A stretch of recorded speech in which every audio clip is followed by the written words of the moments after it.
Alright, so this is my answer to heating the pool this summer. I've done different things in the past with wood fires and stuff like that. Didn't love it, but this year I 3D printed this part right here. I'll show you closer in a second. It lets water go past and then push some of the water into this pipe that goes over here. I'm probably going to add some more loops to this. I wanted to go cheap just to see how it worked. Water comes back in fairly warm. My thermometer got broken, so I don't know how much it's gone up, but we just filled this the other day.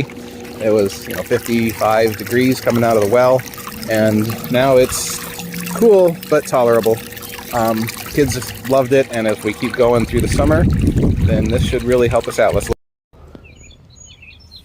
Okay, that actually sticks pretty good in there.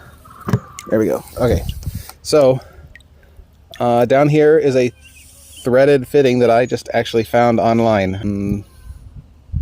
Printables, and then in Tinkercad I added this wedge shape here, put some, I don't know if you can see them on the video, but there's some through holes there so not all the water is trying to go through the pipe for heating. And this came off the printer last night, threw it in this morning, and seems to be working pretty good. The slower the flow through there, the more heat we would be able to pick up. So I could probably do this again and adjust how much goes through these, but I find that my filter, this doohickey here, slows down. By the end of the day, it's a lot slower, and I have to backwash it and start over. I think that's because the sand gets compressed. I don't know. If anybody knows why that happens, and if there's a way to fix it, let me know. But this is how I'm heating the pool this year.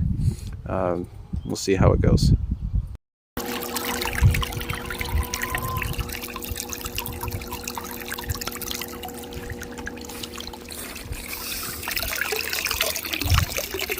Yeah, definitely warmer. Another 50 foot of loop on there would make a big difference.